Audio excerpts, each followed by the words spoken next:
नमस्कार, मैं हूं हमवीर सिंह। आप देख रहे हैं मीडिया नई सुबह और अभी हम आप पहुंचे हैं अनारकली 22E में, जो कि हमारे साथ बातचीत करने के लिए हमारे खास मेहमान हैं पवन वर्मा जी, जो कि सह संयोजक हैं सहकारी प्रकोष्ठ भाजपा सादरा जिला से।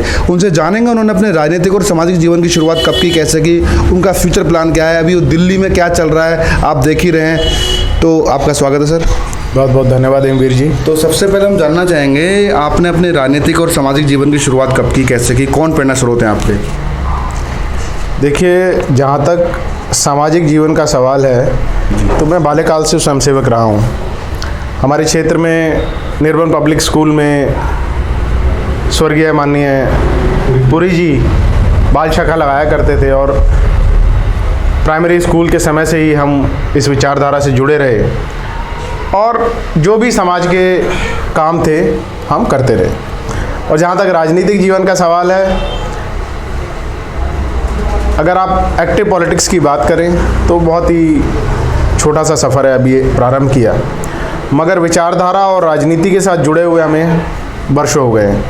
भारतीय जनता पार्टी के हमारे माननीय डॉक्टर हर्षवर्धन जी का जब प्रथम चुनाव था, उस समय से हम उनके लिए स्वयंसेवक के रूप में काम करते रहे और तभी से विचारधारा के साथ जुड़े रहे। पोलिंग एजेंट से लेकर, रिलीवर से लेकर, बूथ्स के लेकर, पन्ना प्रमुख से लेकर, समिति का काम से लेकर छोटे छोटे काम हम करते रहे। तो राजनीति में आने का क्या कारण मान सकते हैं? क्या लगता था कि आपको राजनीति में आकर के आप कुछ कर पाएंगे? तो क्या सोच थी आपकी राजनीति में आने से पहले?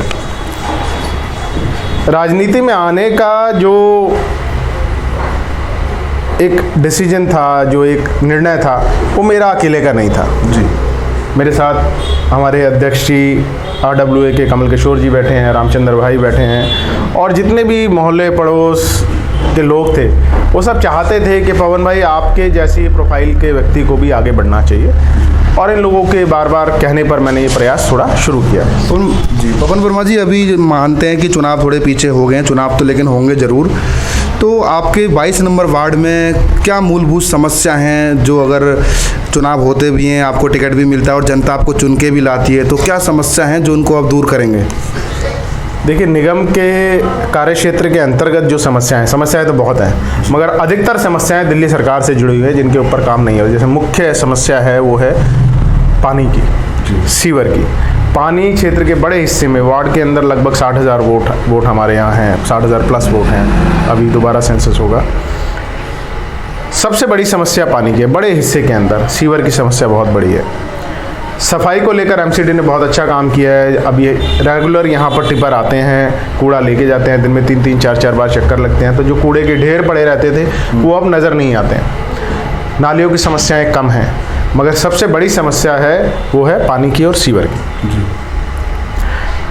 अगली समस्या जो दिल्ली सरकार से जुड़ी हुई है, जैसे अभी आप मेरे दूसरे कार्यालय में बैठे हुए थे, कि जो विधवा पेंशन है या बुजुर्ग पेंशन है, इस तरह की बहुत सारी एप्लीकेशंस हमारे यहाँ इकट्ठी हो चुकी हैं, मगर उस पर दिल्ली सरकार से कोई काम नहीं किया जा रहा है जी। तो मैं ये चाहता हूँ कि भारतीय जनता पार्टी या किसी भी अन्य पार्टी का जो भी निगम पार्षद चुनकर यहाँ पर आए, वो इन सब समस्याओं को इकट्ठा करे और अगर वो निगम के कार्यक्षेत्र के बाहर भी हैं तो कम से कम इस जनता को सबको लेकर और दिल्ली सरकार के खिलाफ प्रदर्शन, विरोध, उनकी अपनी आवाज़ वहाँ तक पहुँचाए और इस पर काम करें। क्योंकि मेरा ऐसा मानना है वीर जी कि निगम का चुनाव जो है वो एक जैसे गांव में प्रधानी का चुनाव होता है उस तरह से है कि आप सिर्फ जो निगम के कार्यक्षेत्र की चीज़ें आपने उतना कर दिया और हो गया, तो वो संभव नहीं। आपको लोगों की जो निजी समस्याएं हैं, जो बाकी समस्याएं, चाहे वो केंद्र सरकार से जुड़ी हुई, चाहे राज्य सरकार से जुड़ी हुई, सबके बारे में लोगों को इकट्ठा करना और उनकी आवाज़ अपनी पहुंचानी है आगे तक। 22 नंबर की वार्ड की जनता जानना चाहती है, क्योंकि पूरी दिल्ली में जैसे निगम के चुनाव नज़दीक आ रहे थे कि उम्मीदवारों की नेताओं की बाढ़ सी लग गई थी, पूरी दिल्ली को पाट दिया था चुनाव प्रचार से। आप सभी उम्मीदवारों से, सभी जो तैयारी कर रहे हैं, उनसे अलग कैसे हैं? क्या विशेषता आपके अंदर? देखिए, मैं उम्मीदवारी की तैयारी शब्द जो है उसको मैं थोड़ा सा मतभेद है मेरा जी। मैं अपने पार्टी के अंदर जितने भी वरिष्ठ हैं चाहे वो हमारे जिला अध्यक्ष रामकिशोर शर्मा जी हों, चाहे हमारे मंडल अध्यक्ष दिनेश वर्मा जी हों, चाहे हमारे संरक्षक, हमारे मार्गदर्शक, जितने भी क्षेत्र के वरिष्ठ, उन सबके साथ मिलकर अपनी बात रखना चाहता हूं जनता के बीच में। और मैं सिर्फ ऐसा नहीं है कि मैं अपनी दावेदारी प्रस्तुत कर रहा हूं, मैं जो कमल हमारा जो चिन्ह है उस सिंबल की दावेदारी प्रस्तुत कर रहा हूं और ये बात पहुंचा रहा हूं कि क्या हमारे साथ हुआ। आप सबको विदित होगा कि जो गत हमारे निगम पार्षद रहीं रेखा दीक्षित जी और उनके हस्बैंड श्रवण दीक्षित जी, उन्होंने बीच में पार्टी का साथ छोड़कर और आम आदमी पार्टी में चले गए, जिसकी वजह से जनता में बड़ा रोष है, कार्यकर्ताओं में बड़ा रोष है कि हमने एक ऐसे व्यक्ति का साथ दिया जिसने बीच मझधार में हमें छोड़ दिया और हमारे जो काम थे वो काम नहीं किए। तो हमने ये बात पहुंचाई पार्टी अधिकारियों तक, वरिष्ठों तक, कि जो भी हमारा कार्यकर्ता जुड़ा रहा है लंबे समय से पार्टी के लिए काम करता रहा है, उनको आप मौका दें, क्योंकि जो विचारधारा से जुड़ा है हिमवीर जी वो ही आगे तक जाएगा। दीक्षित जी का सर्वविदित है कि किस पार्टी से आए, कहाँ आए, फिर कहाँ से कहाँ चले गए।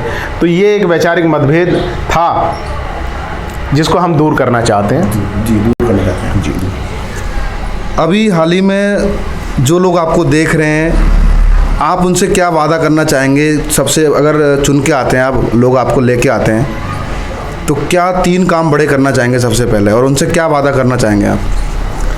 देखिए, वादा करना नेताओं का काम है। मैं नेता नहीं हूँ, मैं कार्यकर्ता हूँ पार्टी का एक छोटा सा।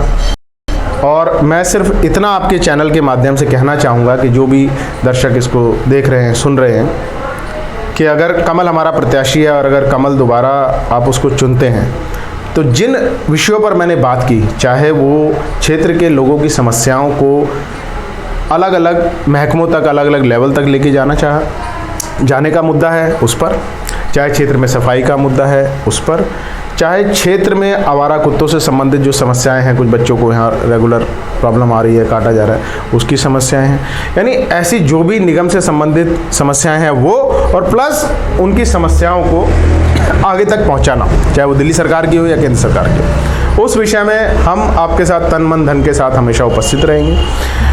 मैंने 2 सीढ़ी वाला मंदिर जो है जगतपुर उपस्थित, उसके सामने एक छोटा सा कार्यालय बनाया है और आप जाकर देखेंगे वहाँ पर कि ऑलरेडी ये काम हो रहा है।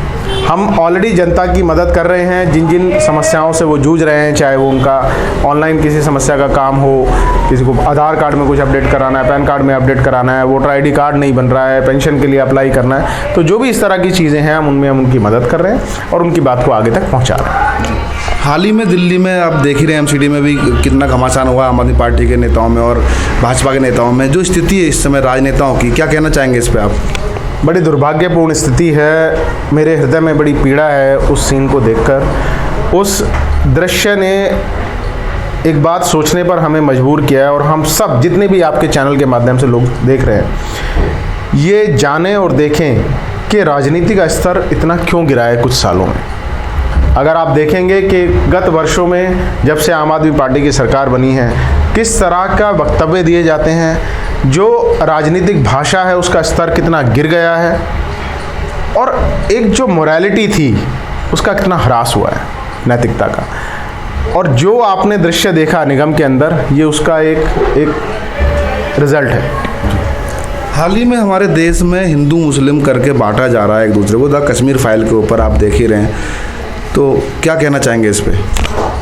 मेरा यहाँ पर मैं अपना एक बड़ा स्ट्रॉन्ग प्रोटेस्ट दर्ज कराना चाहूँगा कि कश्मीर फाइल हिंदू मुस्लिम मुद्दे पर बांट रही है, ये बिल्कुल गलत आपका वक्तव्य है।